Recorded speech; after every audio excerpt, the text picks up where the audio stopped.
Chapter 6. The Park Street Store. Labor Hall was a likely name to attract men whose object was to raise the order of labor. It was a one-story, very plain, conventicle-looking place. It had been used for humble purposes such as its name implied.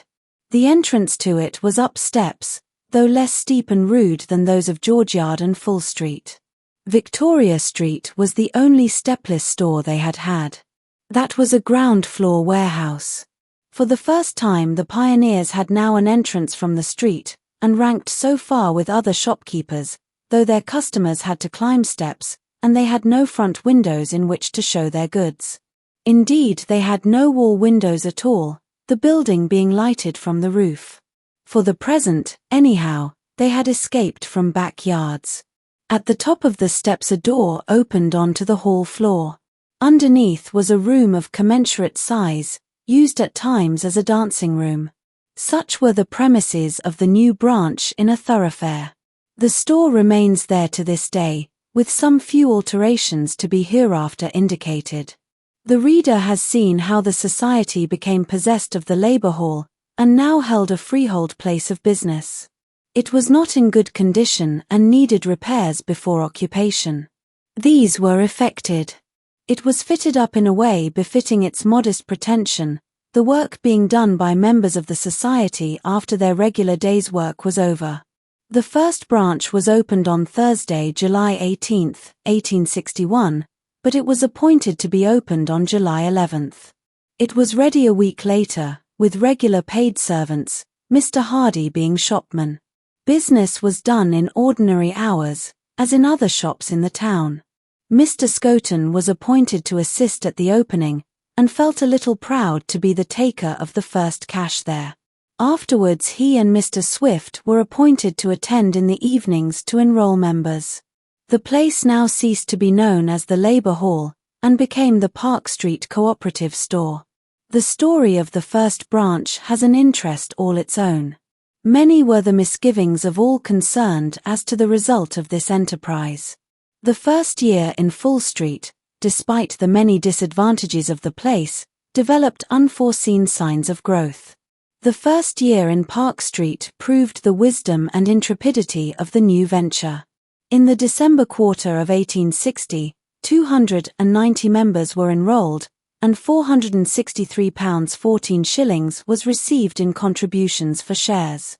In 1867 the total membership had risen to 706, and the sales that quarter reached £2,560, an increase over the previous quarter of £767, at which the hearts of the members greatly rejoiced, for after paying 5% on shares, and 2.5% for depreciation of fixed stock, the dividend reached what in those days was thought magnificent, 1 shilling and 8pence in the pound. The society had found the secret of making money, and demonstrated to the town that cooperation meant profit. Previous to the opening of the Park Street store, the receipts had been about £63 a week. In June 1862, the receipts had increased to £450 a week. This was not accomplished by sleight of hand, but by toil of hand and toil of thought. The committee did not spare themselves. Desirous of economizing, they bethought themselves that instead of buying bacon, they might kill their own pigs. Underneath the meeting room of the Labor Hall, which, as we have said, was ascended by stairs, was a large room.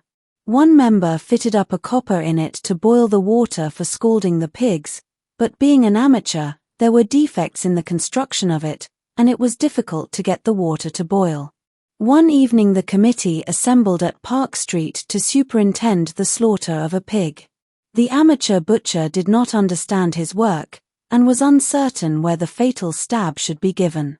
One of the committee, who thought he knew, pointed with his walking stick to what he considered the right spot, but the pig resented the entire proceeding, and suddenly veered round so swiftly, that the stick pointed to the opposite extremity of the turbulent animal. It was late before the operations were all over, and all the committee left save two, who remained to clear up the place a little, when they discovered all too late, that the amateur operator had gone home taking the key of the store, and neither knew where he lived. It was impossible to them to expose the little property of the society unprotected, and the two committee men sat up all night with the pig. Such an adventure was not likely to remain secret, and the next day the amateur delinquents were saluted with squeals from the members, who had learned what had happened, whereas they deserved praise rather than ridicule for their fidelity, and for the trouble they had incurred by their night watch for the preservation of the society's property. A caricature of the scene, in the underground room of the Labour Hall, was another feature of the untoward merriment. All the same, there were comic aspects in the adventure. The cooperators showed great skill in their undertakings, but pig killing was not one of their attainments. However, the pig-killing question lasted for some time, and appeared in many minutes. 2 years later Mr. Wilford's resignation on the pig-killing committee was recorded. A pig-killing committee seems to have been started. Another minute records that Mrs. Ubold's terms are to be ascertained, and whether she will let her pigs die. A further minute says in future no refreshment whatever be allowed to any persons killing pigs at the society's expense, and a new butcher or meatman is to be obtained. It is clear the society suspected a leakage somewhere. Pigs seem to have been a great trouble to the committee from the beginning. At length it was resolved that the pay of the committee be 10 shillings a quarter, not much certainly, less than 1 shilling a night, less than a mechanic would expect for 2 hours overwork. In the case of the committee, the best faculties of the mind had to be employed for promotion of the interests of the society. The nights often prolonged, deputations have to be gone upon, and attendance in the chair or on the platform of public meetings, often at a distance, have to be given by members of committee. It is ever strange that working men, whose policy it is to have good wages, are seldom forward to give good wages themselves, to those in their service, which is setting a bad example to their employers. Still, though the resolution did not go far, it showed, on the part of members, a rising sense of business and self-respect, and that they no longer desired to have their affairs managed by charity, which is always against success. The committee became established at Park Street, and met again in a very small room. The committee ceased any longer to meet in Full Street. The vigilance of the committee not only brought the members profit, but prevented loss. In 1861 the society issued paper checks representing the amount of purchases. Counter-foils were kept in the shopman's book. A woman presented at the Park Street branch checks for £6. Mr. Scoton, one of the examining committee, there were 2 others, Messrs. Wilford and Cresswell, found a figure added to several, making the 1 shilling. Check to represent 11 shillings. The woman was arrested, and when the case was tried, the judge consulted with the counsel, and dismissed the accused. It appeared there was no law recognizing forged checks to claim dividends, and the judge promised to communicate with the Attorney General with a view to get a short act passed, making that kind of forgery penal. An amusing incident occurred at the trial. While the judge was engaged writing, the jury, consisting chiefly of farmers, were seriously deliberating in the box. The judge, observing them, said, "Gentlemen, what is your difficulty? Can I assist you?" The foreman replied they could not agree whether the prisoner was guilty or not. The judge said, "Gentlemen, the prisoner has been gone some time and is probably now at home." They had not noticed the dismissal of the accused. The society considerately resolved to recommend the prisoner to mercy, but a better termination came to her.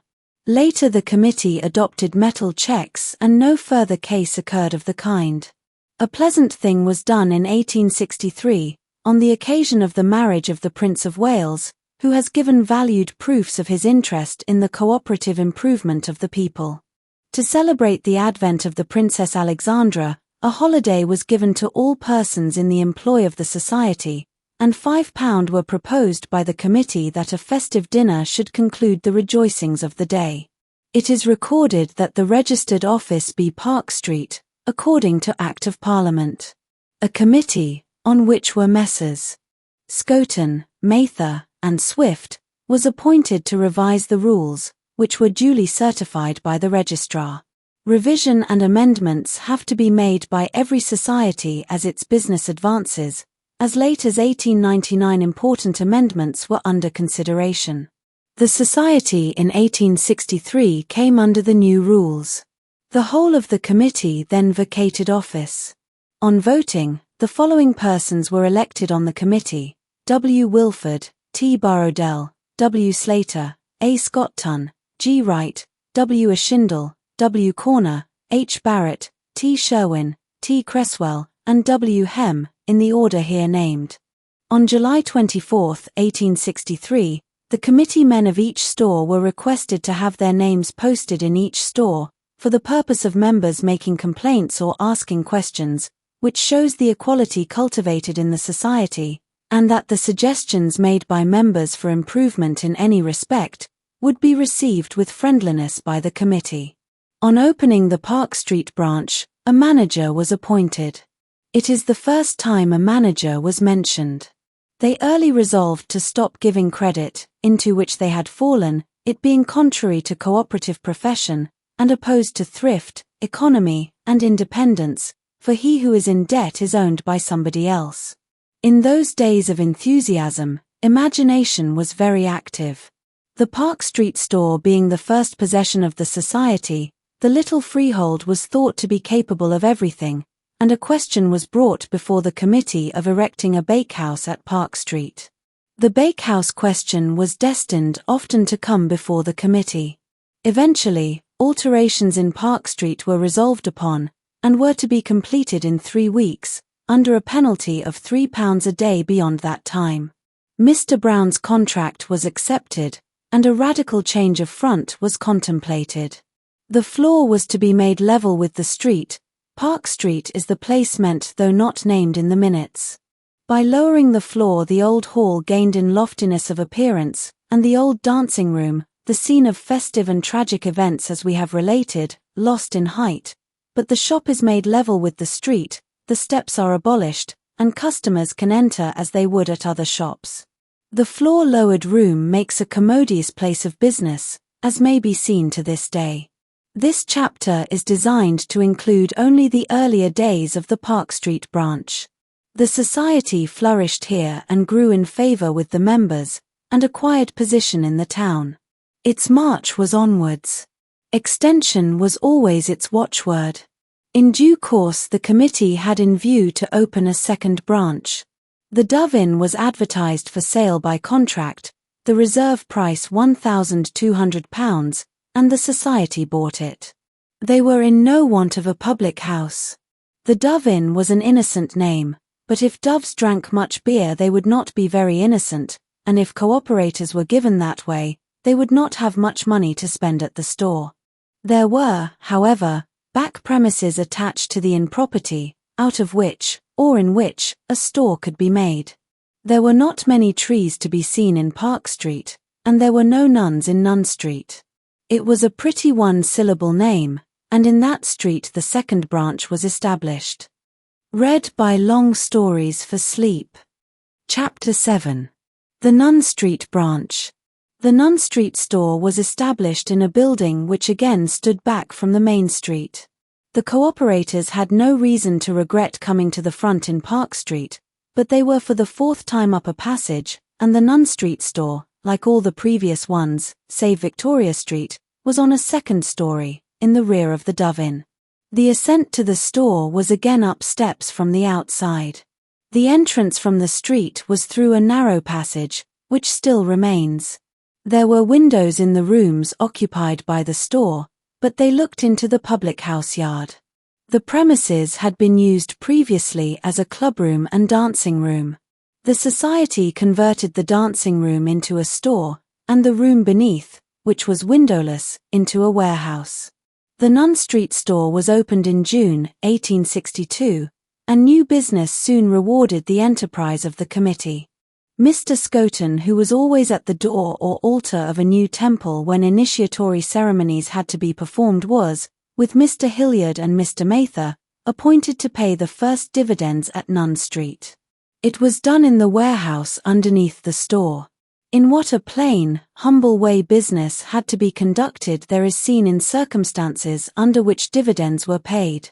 Never was a more weird or humble banking house.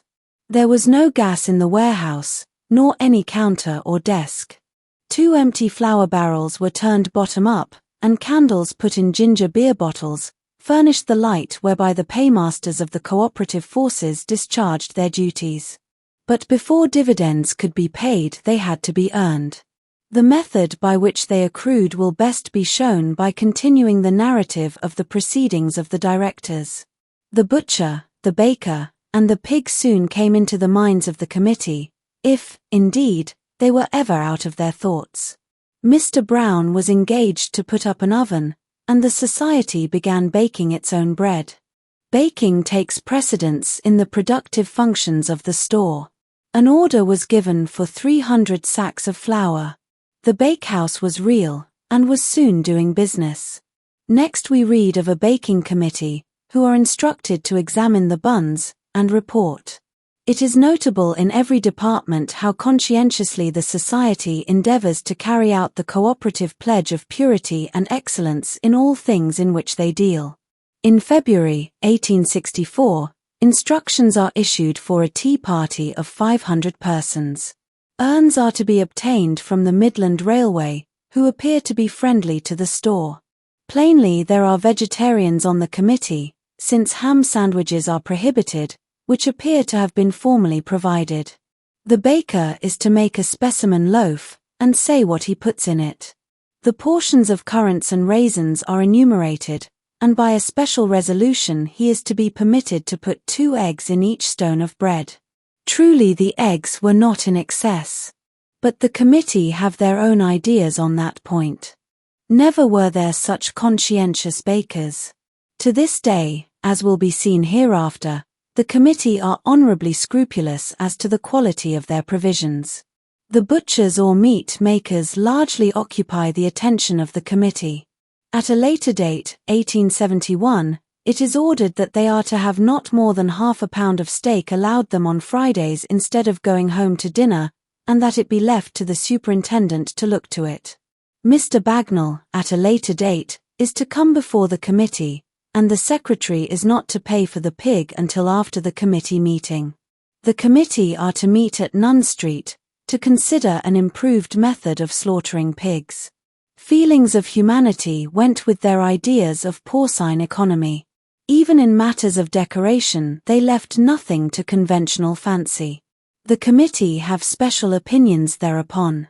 In July, 1863, the committee, with the chairman, are desired to see to the painting of Nunn Street, which is the first mention of the Nunn Street store in the minutes.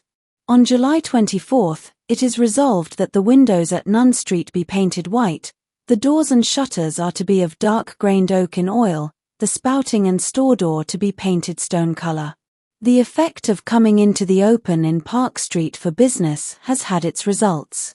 The committee begin to show taste and public daintiness. Probably the committee included experts of the brush among its members. Mr. Walker is to have the painting of Nunn Street for £3, and no money is to be paid until the work gives satisfaction. Another minute shows personal kindness.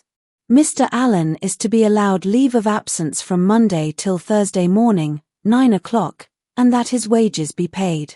Mr. Peel is to take his place for that time. Probably some calamity had befallen his family. In the earlier years at Nunn Street the society, judging from the minutes from which we transcribe the following items, appeared to have made the post office their bankers. On July 25, 1865, £150 to be invested in the Post Office Savings Bank. On August 11, another £50 is paid in. On August 27, £150 more. In 1866 another £100 was similarly invested, and on March 13, 1867, a further sum of £100. As late as 1871 it was laid down as a general rule that spare capital be invested in the Post Office Savings Bank. Full Street was the seat of the executive until it was superseded by Albert Street. In the meantime 2 other branches were established, Bridgegate, 1866, and Abbey Street, 1868. Up to that time there were 5 places of business, and the proceedings of the committee applied to one, or other, or all of them, unless otherwise specified, or indicated by dates. The incidents next enumerated are given generally in the order of time. Stock is to be taken, December, 1863, in each store, and each stocktaker is to have 3 shillings for the day. Considering the labour, exactness, and conscientiousness required for this duty, 3 shillings a day is slender payment, unless it was an addition to wages. Dividends were fixed for Saturday at each store. The annual report for 1864 is to be read and an address be given, which is the first time an annual meeting or address has been mentioned. The profits realized are to be put in the balance sheet for 1865. A dividend is declared at 1 shilling and 3pence in the pound. This resolution as to profits being published is judicious, though late. Mr. Swift is to assist the secretary in getting up the report. Mention is made of Cottage House, in Nunn Street, which is to have a new side boiler. The society possesses house property in 1864. Several later minutes show that the society was an accessible and liberal landlord, thoughtful for the conveniences of its tenants. Alterations are to be made at Nunn Street, which shows that the society is always growing and always increasing its facilities of business. 250 books are ordered for the drapery department. Business is growing there. Business is active in 1865. Shopmen not present at 8 in the morning are to be fined 6 pence. 1 hour is allowed for dinner. 2,000 cooperative tracts are ordered. Public inquiry is being made about the stores, which has to be satisfied. As early as 1864 inquiries were made as to the feasibility of setting up a branch in Cotton Lane. In 1865 the committee are to look for a suitable place for a branch in the neighbourhood of the Osmaston Road. Fixtures for the Bridgegate shop were under consideration. The same year a subcommittee was appointed to inspect the best localities for opening branch stores. Opening new branches had become a habit.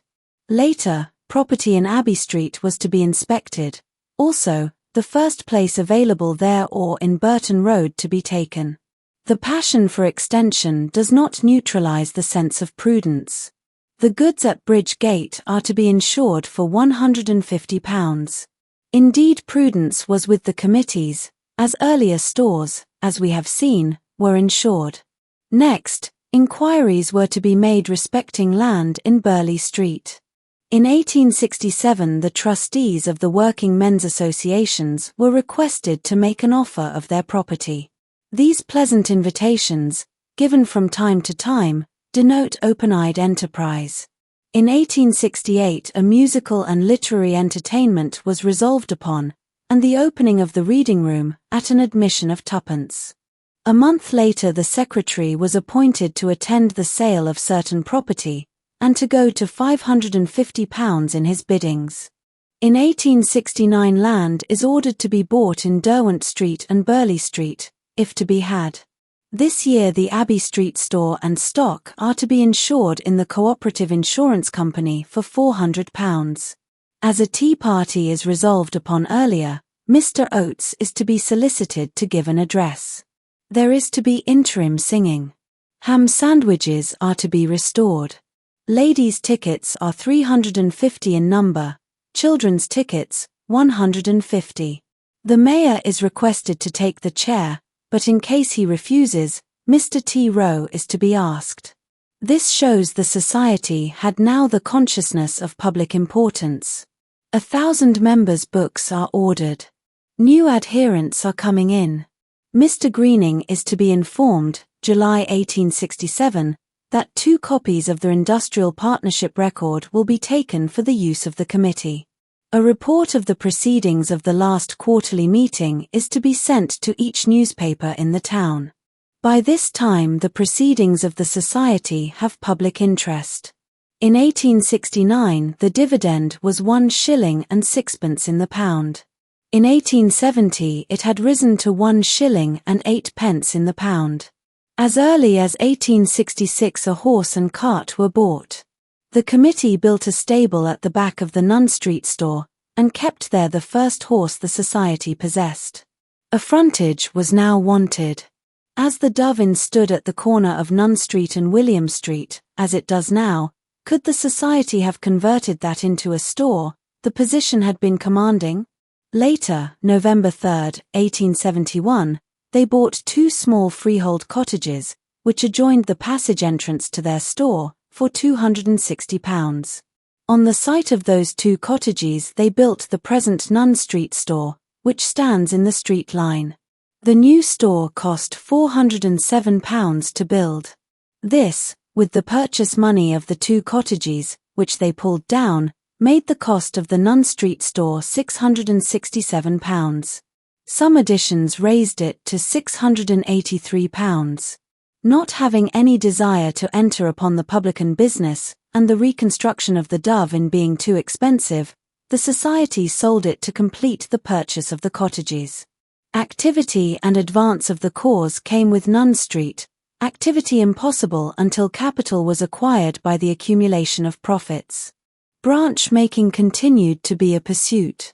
Mr. Brown, now of Acton, to whom reference has been made, is the one living member who helped in the formation of the George Yard Society, and who remained in Derby until after Nunn Street store was established, gives it as his impression that the success of cooperation in those days was largely owing to the energy, perseverance and tact of the secretary, Mr. George Smith, and John Swift, and the good working committee, some of which continue to this day.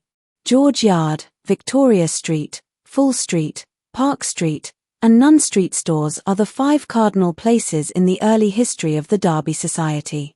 The events, romance, and character occurring there will always have interest. The fortunes of cooperation in Derby were founded in those 5 places. For 9 years Full Street store was the legislative chamber, whence the edicts of the committee issued for the government of the other stores, and read by long stories for sleep. Chapter 8 Curiosities of Early Records. The reader who does not give a few minutes to this chapter will have no adequate idea of the time and labor of investigation it has taken to put into readable order the story of the Derby Society. The early records are a mine of curiosities and of omissions, if a mine of omissions be conceivable. The first minute book was a thin, coverless quarto, as it has come down to this time.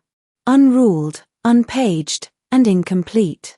Half the pages were filled with the names of members, their proposers and seconders, and the other half containing all the official records for 11 years, and all the executive proceedings of 4 stores: George Yard, Victoria Street, Full Street, and Park Street. As we have said, the minute books bore no name or designation. No mention was made of any place where the meetings were held, and not often the year in which the committee met. It is not said where they were at any time, nor where they were going to when they thought of moving, nor is it recorded when they were doing business, where they had moved to. The names were as mysterious as the minutes. One member appears at various times as Corn, Corns, Corner. The last proved to be the right way of writing his name. In 1856, 6 years after they had commenced, few transactions are set forth, and no entries of significance. The items recorded relate to orders for goods, and the minutes extend only to October 15th in the year. There are no entries from October 15th, 1856, until March 19th, 1857. No other meeting is recorded until December 15th, when an adjourned meeting is mentioned. The minutes for 1861 are signed for the first time by the chairman, J. Reynolds. At that time the payment for the services of the committee was but 5 shillings a quarter. Their few Christmas boxes, hitherto received by them, were ordered to be carried to the general fund. The £1 each, or 4d halfpenny, per week, for their year of late-night attendances and other duties, which often encroached on meal hours, and often occupied portions of other nights, was not increased. Thus the door was kept open for clandestine commissions, which have been the bane of so many societies. It is not said or suggested by the members that this hard-working committee sought or received, afterwards, any secret gifts, but if they had, there would have been an excuse for it, in the face of the niggardliness of this confiscation of the Christmas boxes, which were not harmful since they were known. To the credit of the members, the confiscation was rescinded. Afterwards, 2 members of the committee were requested to resign for allowing, or offering to allow, credit. This was an act of principle to forbid credit in a cooperative society, which has honor because it inculcates thrift, teaches thrift, and seeks to deliver its members from the degradation and slavery of debt. The second minute book, again a thin quarto, has a cover, but it commences without any date or place being given. A subsequent minute book states the year as being 1863. After May 13, 1862, no minutes are signed until November 24, 1863, when W. Slater's name appears as chairman. After January 18, 1864, no chairman's name appears until July 17, 1865, when Samuel Taylor signs the minutes. In the year 1865, the minutes are to be confirmed, and that by resolution, and not by the signature of the chairman. The third minute book is a larger quarto, in boards, still thin, bought apparently for its cheapness, as dilapidation seems to have been hereditary in its binding. It gives minutes under date, October 10, 1865 continued, but does not say where from. The last committee meeting in the last book was dated August 25. The last entry in the minute book relates to a familiar question, resolved, that it be left to the pig committee and the secretary to determine how many pigs shall be killed in the week. A preceding minute orders, that the pig buying committee be allowed to make arrangements with Mrs. Ubold for stable and pig sty. The ladies' sty is the subject of another minute. The ubiquitous animals are to be well taken care of, and a sausage machine is to be bought for the meat men to make sausages. What has been said in an earlier chapter of the just landlordism of the society is borne out by a minute of 1873, when the chairman and Mr. Scoton were appointed to examine the cottage houses in Harriet Street, and see what wants doing. The society had regard for the needs and comfort of tenants. They were not like Mrs. Powis's landlord, who looked only after the rents, and had no thought for the comforts of the occupants. In this third minute book, for the first time the records are called those of the Derby Cooperative Provident Society. In 1861 minutes are signed by James Topham, in 1862 by John Wheatley, in 1866 by John Riley, in 1867 by W. Wilford as chairman. Of Taylor, Wheatley, and Wilford before named, the 2 first of the 3 were in office but a short time, and did not long take interest in the society's proceedings. Mr. James Mather became president April 17, 1872. His name appears with great regularity down to July, 1873. Afterwards Mr. A. Scoton's name similarly appears as president. Mr. Mather's long and conspicuous services are held in high estimation among the members. No succession of presidents is traceable, only a series of chance chairmen. This, however, is always the case with infantine societies, as it is with their newspaper organs when they have them. Their business is conducted, and their organs are written by charity, but when the business attains to an assured income, or their news organs command a satisfactory circulation, it is discovered that charity has no dependence in it, and means inefficiency and loss. It pays best to pay well all whose services are indispensable.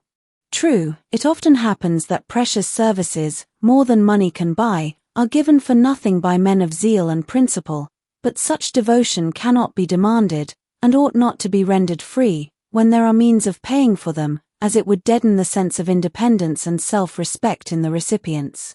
Help which is strength to the weak, is enervating to the strong.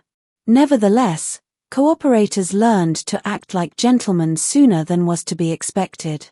When the stores attained the status of a commercial firm, they contributed to public charity and to the relief of public distress, like employers, and often did more than private employers. All over the minutes are scattered records of gifts. The Derby Society in 1869 sent a subscription to London in aid of a public conference, which ended in holding the first Congress and in establishing the Central Board, which the writer was appointed to propose in a special paper. Nor was the charity of the Derby Society outside only, it began at home.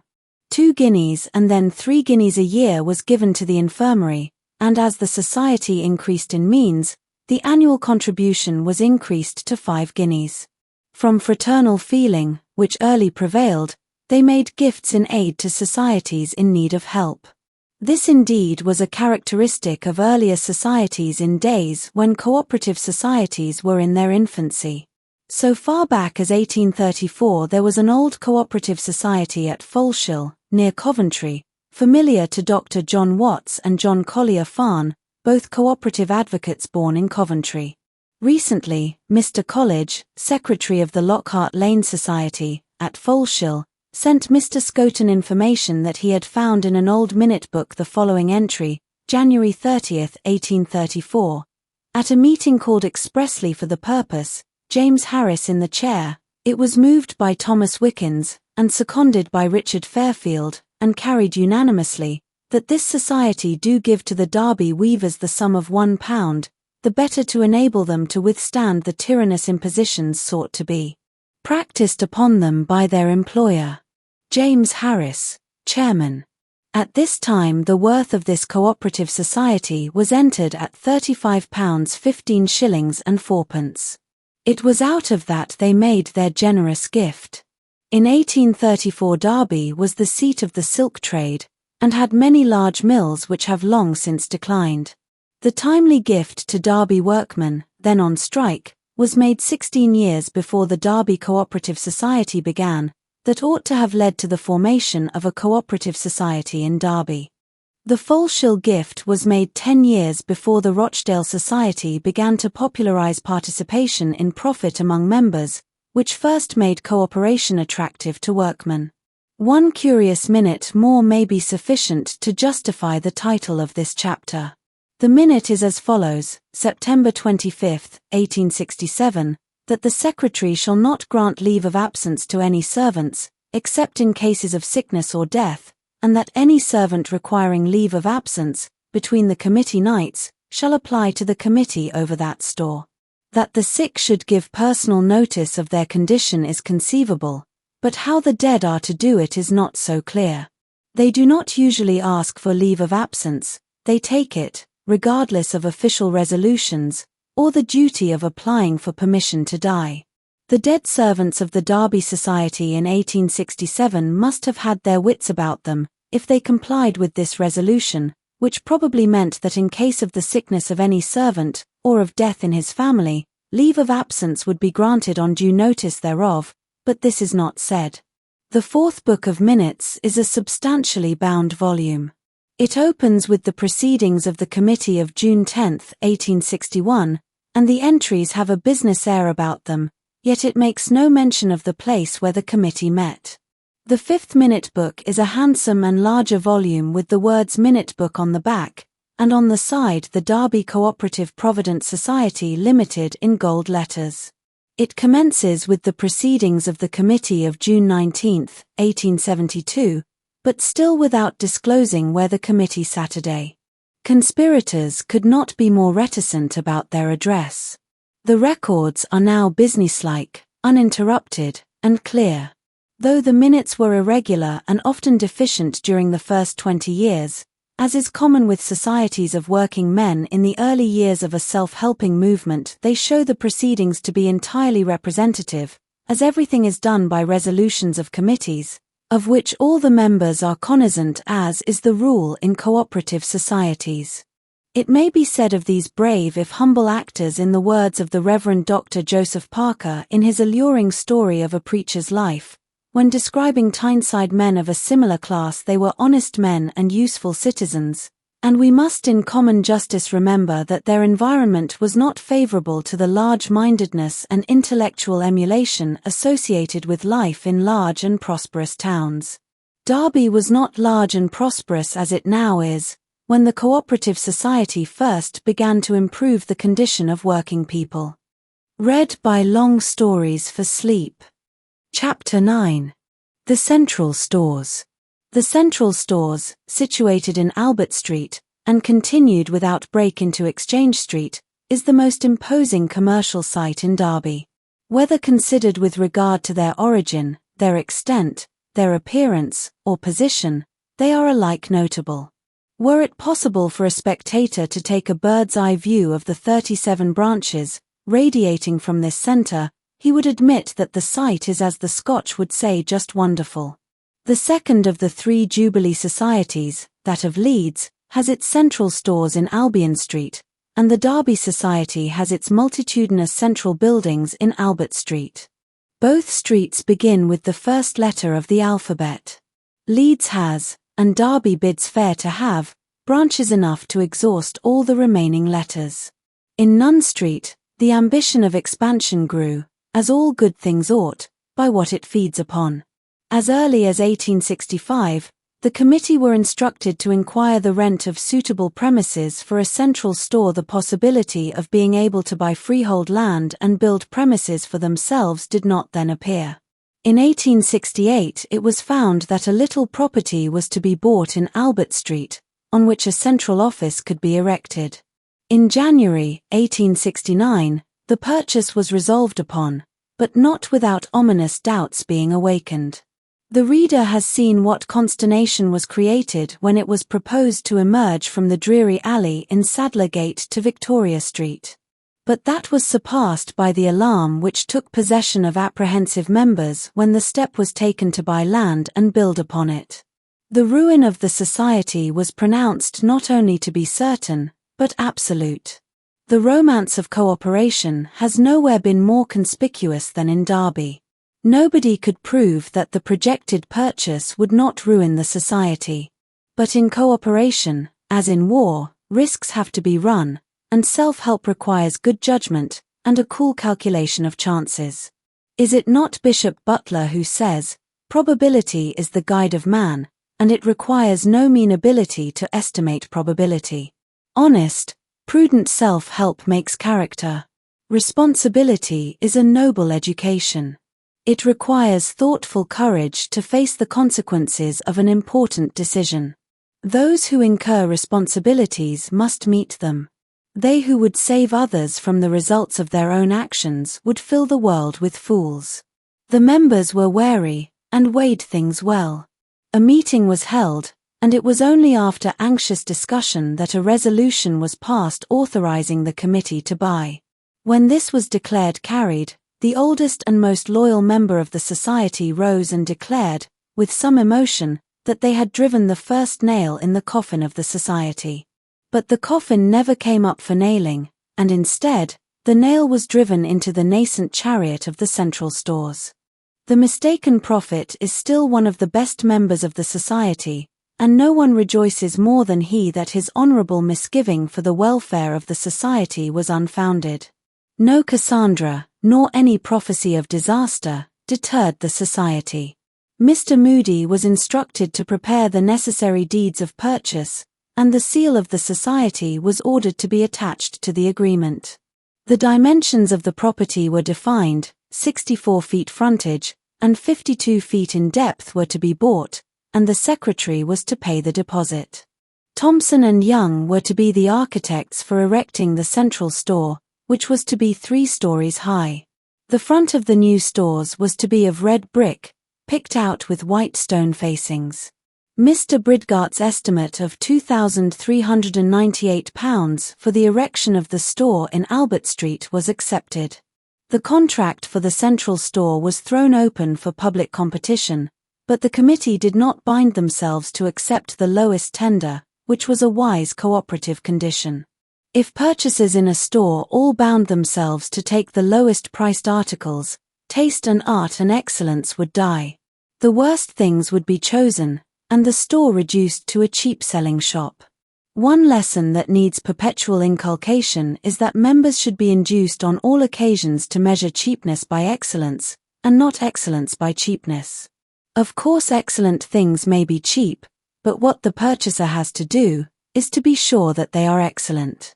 Mr. Thompson's estimate of £199 was increased by extras amounting to £273. As happens to other building enterprises, it is subsequently found that something further is wanted not thought of at first, and additional cost is incurred. The committee showed fairness and good sense in conceding the increase of charge for the inevitable extras. By this time the branches were extending and required constant inspection, which implied a long and fatiguing walk to visit them. Besides, the erection of the central store necessitated daily oversight, so that it became economical to provide a vehicle, which was dignified by the name of a chariot, to enable the committee and other officers to superintend the operations in Albert Street, and personally to promote the business of outlying branches. Of course, it was a new sensation for working men of Derby to ride about in a chariot of their own. This was not ostentation but necessity.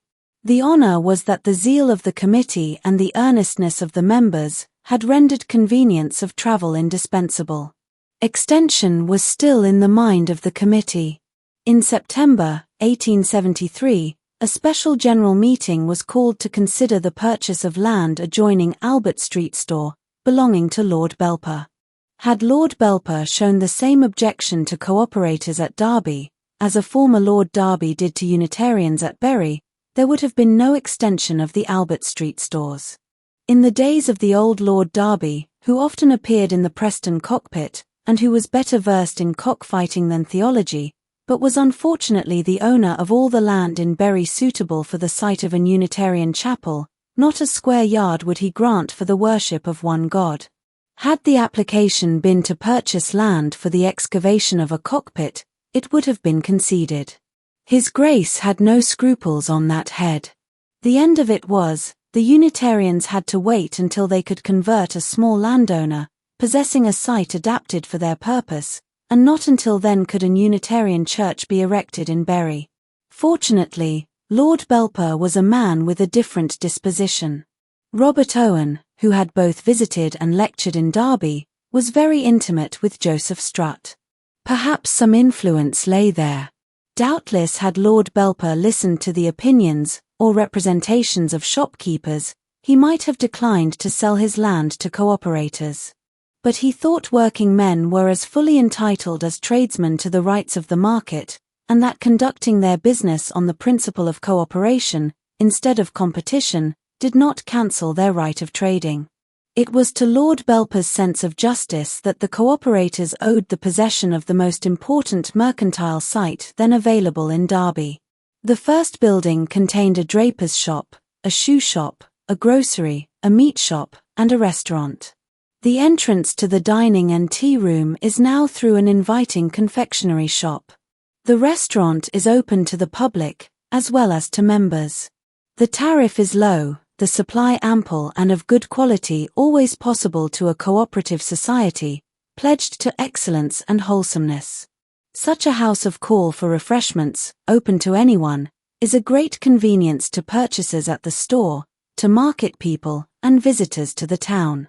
Over this building was put the gilt legend of the society clasped hands, the emblem of brotherhood. There must be amity in the hearts of men, before they clasp hands. The act is a pledge of goodwill. It means that personal strife has ceased, and unity of interest has commenced. Industry and fraternity all sharing in the advantages. This is the device of cooperation, never yet seen over a private shop. The private shop represents public convenience, good as far as it goes. Cooperation goes further and represents the public good. The seat of legislation, which had severally been located in 5 places, last in Full Street, was now finally established in Albert Street, and henceforth the growth and fortunes of the society are to be found in its initiative. But legislation never ceased. Decrees of committee are necessarily perpetual, or government of the society could not go on. In reference to an inquiry for terms, it was agreed to let committee and tea rooms to the school board at £40 per annum, the large room, when required, £20, gas and coal for £15, cleaning, £15 per annum. Meanwhile, the extension of Albert Street stores has been going on. Number 1 in the series was opened in 1871, number 2 followed. The cost of the two buildings, including the land, was £13,282. This great block was in part occupied in 1876. It will assist the reader to fully understand the extent of the buildings known as the Central Stores, in Albert Street and Exchange Street, if we anticipate dates a little. Number 4 premises in Exchange Street were opened in 1890, at the cost of £9,990. A fifth block of premises called Number 5, is situated in East Street, and is used for ironmongery goods.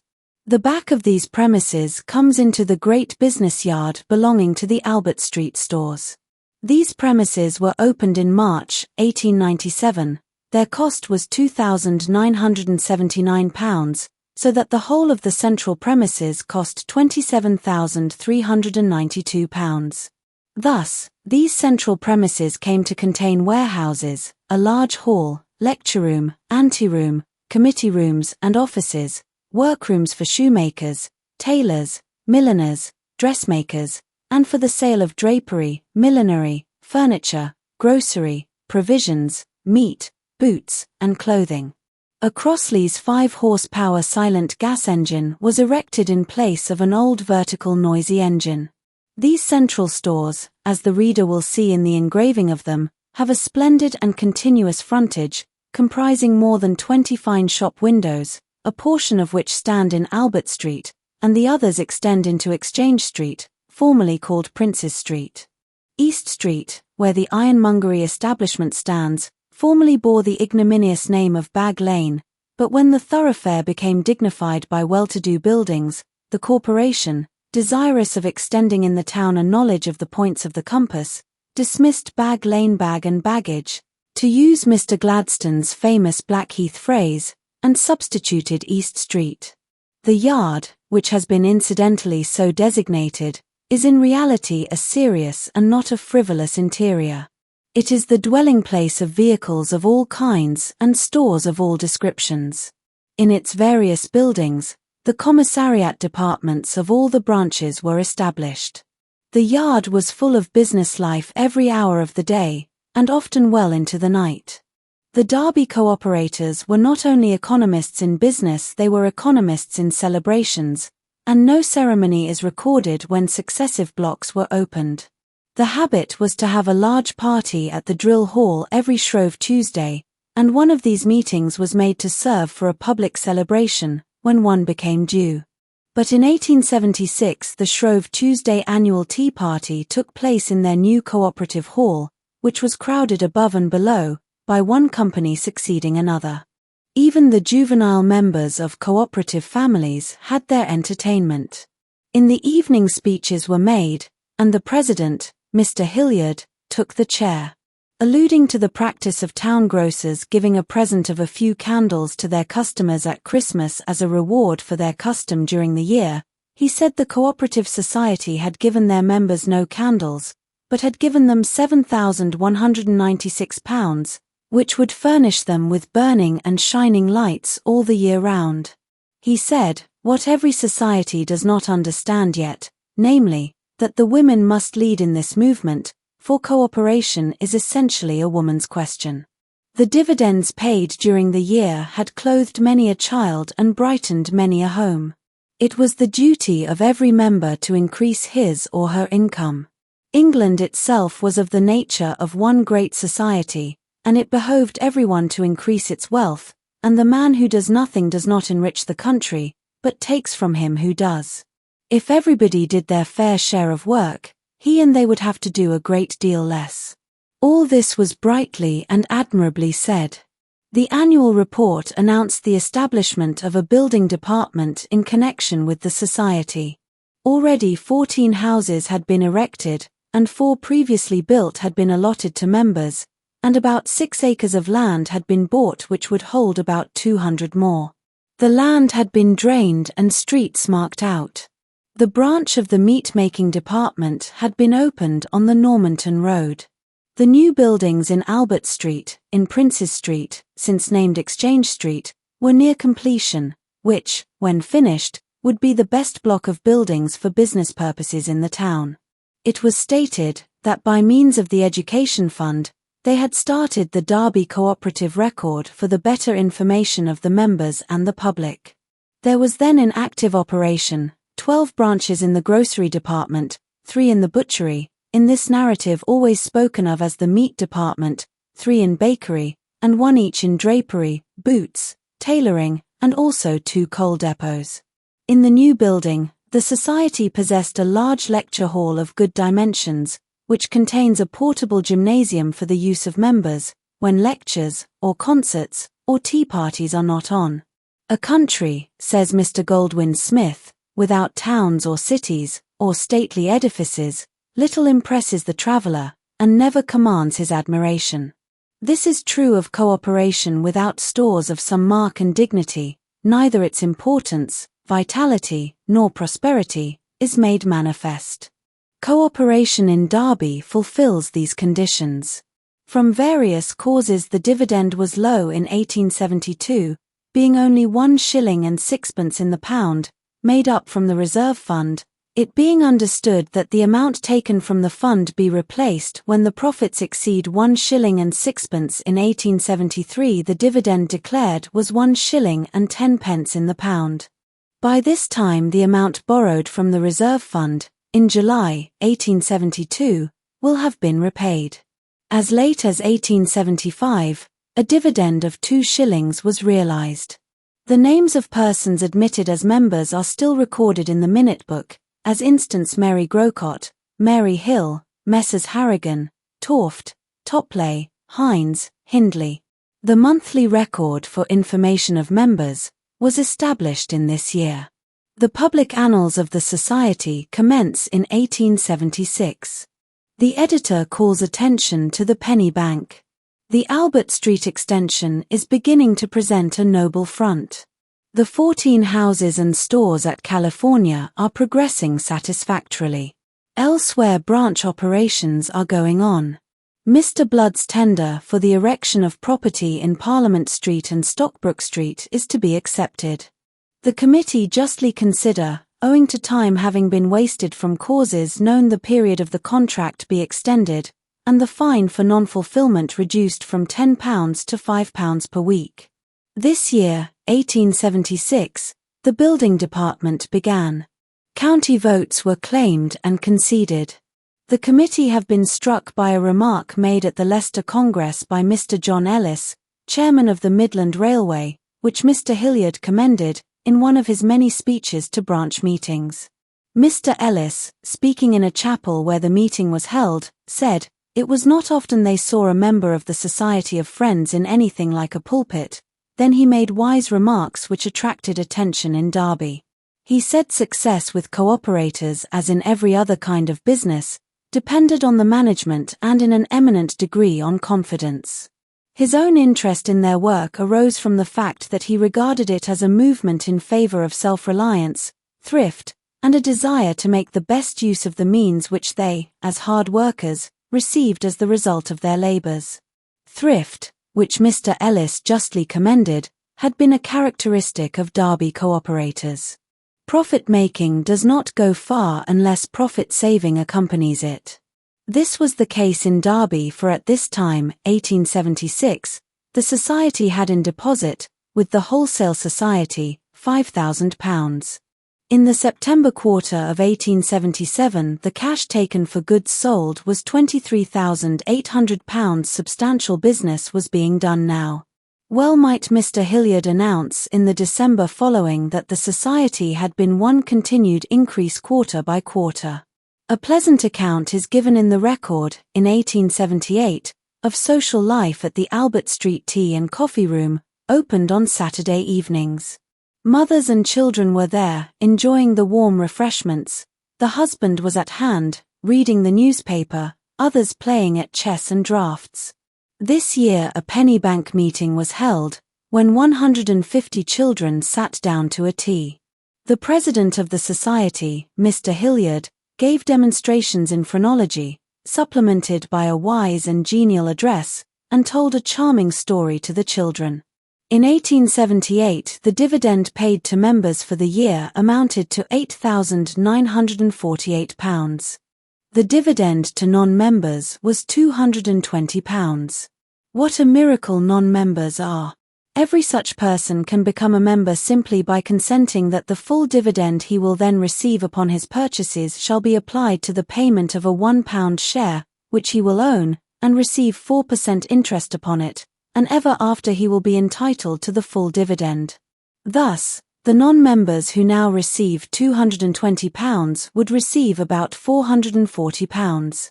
The wonder is that persons so needy and greedy as poverty makes them will persist in refusing £220 a year, which they might have. Such is the costly eccentricity of ignorance. 4 years before this, since 1872, the cooperative news was sold at each store and the profits divided among them to extend information among non-members. In some societies the education committee sell the paper at a halfpenny for this purpose. But despite the stupidity of poverty, which in some quarters prevailed, the good fortune of the society advanced. The editor of the Record described 1877 as the most eventful and prosperous year in the annals of the society. Their extensive premises in Albert Street and Princes Street were opened, and new stores in Parliament Street and at Alvaston. That year the building department was active. That year all the departments, millinery, dress, and mantles, were flourishing. The sales for the year had been £98,000. At the annual tea party in 1882 it was announced that the sales for the past year exceeded £101,000. The profit realised exceeded £6,600. In that year Mr. Hilliard was still president, and Mr. Swift, secretary.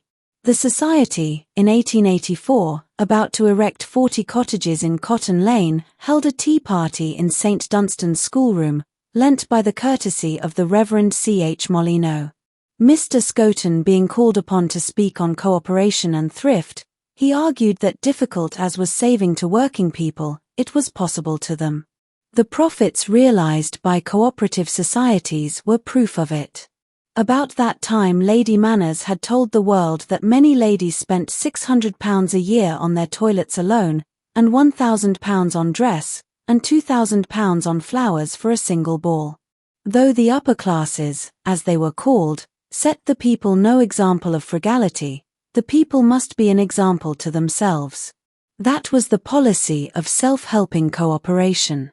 Such was the extraordinary growth and opulence of the society, that the leaders of the movement resolved to hold its 16th Congress there. The paramount success of the society justified this, and Mr. Scoton's summary of the position at that time well shows it. The capital of the society now stood at £70,566. During the 10 years between 1874 and 1884 the society had paid to its members dividends to the amount of £80,000. At this time, which was the Congress year, the year's receipts for sales were as follows. Grocery and provisions £64,174 and a penny meat £17,099 13 shillings and 1 pence. Drapery £5,104 8 shillings and 1 pence. Millinery £1,218 2 shillings. 10 pence halfpenny. Tailoring £2,653 13 shillings. Boots and shoes £4,038 9 shillings and 5 pence. Furniture £1,388 14 shillings and 6 pence. Jewellery £48 7 shillings and 1 pence. Coals, in loads, £3,988 and 8 pence. Coals, in bags, £3,716, 16 shillings and 10 pence. Total, £103,440, 5 shillings and 7 pence halfpenny. Profits realized during 1884 from all sources were £15,400. Subscriptions to charitable and other objects £78, to education account £104. Seeing that business folly nor ignorance could have made £15,000 of profit, £104 for education was certainly a limited concession. It was not understood then that intelligence is an investment which pays the highest dividend. But this year was memorable for the first recognition of the principle of participation in profits with employees. A recognition much in advance at this time, 1900, of many societies of pretension and importance. At the quarterly meeting, Mr. Hilliard, the chairman, drew attention to the Seton de Layville Society, whose trade with the store amounted to an average of £11. 11s per member, but in Derby the average was a little over £5 15 per member. Mr. White pointed out that the Seton de Layville Society traded much more with the Wholesale Society than the Derby Society did, which accounted for Seton de Layville paying a dividend of 2 shillings and 10 pence, while the Derby Society paid only 2 shillings. There were other reasons in the case. Trading with the wholesale was always a question of interest with the Derby members. 14 years earlier the Society resolved that the number of shares in the North of England Cooperative Wholesale Society, which the Society had joined in 1867, be increased in consequence of the increase in the number of members. The same year delegates were sent to the Wholesale Society meeting for the revision of their rules. This was the first time such delegation had been made. In 1889 the purchases from the wholesale for 1 quarter were £8,852. Still the Society went forward as though the Committee of Management wore 7-leagued boots. Next year Mr. Hilliard, at the quarterly meeting, stated there had been an increase of members from 1,400 to 1,700 in the Children's Saving Bank. Again, in 1887, the chairman announced that the sales for the quarter had been more than £28,000, an increase of more than £500 in the corresponding quarter of last year. Among almanacs issued by the Society, that of 1888 was deemed the best, as indicating the success it recorded. It bore the title of Victory. The Society certainly had grounds for triumph. The success of cooperation had not only made its mark, it had written its name in full in Derby, in a legible hand, and the cause was making itself felt throughout the county. Handel Cosham, MP. for Bristol, suggested that we might do away with half the public houses and use the other half as cooperative stores. The Society had now grown more intelligent in 1888 than it was in 1863. At the invitation of the committee, 150 employees sat down to tea in the large hall in Albert Street. In 1863, when the committee voted £5 that the employees and committee were to dine together on March 10, on the occasion of the Prince of Wales' marriage with the Danish princess from over the sea, the shops were to be closed and the shopmen to receive their wages. This was a graceful idea, honourable to the committee. But some unlovely member, such as existed in those days among the working class, who could not bear the idea that those who served them in the store should have any enjoyment, went among others who had, or were induced to take a like view, and got the vote of the committee disallowed, or reduced, at a meeting of members. That class who do not know how to be generous employers, were happily extinct in 1888, and the committee were able to invite 150 of those who mainly make the fortunes of the store, to dine with them. Under good management and good service, all departments of the store flourished. In 1890 the amount taken in the drapery department alone for 1 week, at the end of November, was £403 10 shillings. It is not possible to record in a portable book all the events and incidents of half a century. But a consecutive and brilliant table of progress can be given for a long historical period. Mr. Scoton, with no mean labour, has hunted up all the old, scattered, and forgotten balance sheets, and with Mr. Rest has succeeded in producing a table of the financial progress of the Society for nearly 40 years. Some documents appear to have survived from which the position of the society can be indicated in 1862, but there are no means of giving accurate statements for the years 1863, 1864, and 1865. It is common in the earlier cooperative societies for the directors not to foresee the progress possible to them, nor to think that their humble balance sheets in the beginning may be of interest in the future. Mr. Scoton's table shows the steady advance of the society for 34 years, under the instructive heads of members, capital, sales, profit, education, and charity. The reader has now before him a bird's-eye view of the progress of the Derby Cooperative Society. It is known that night birds have eyes twice as large as day birds, but a day bird can see the significance of these eloquent and informing figures.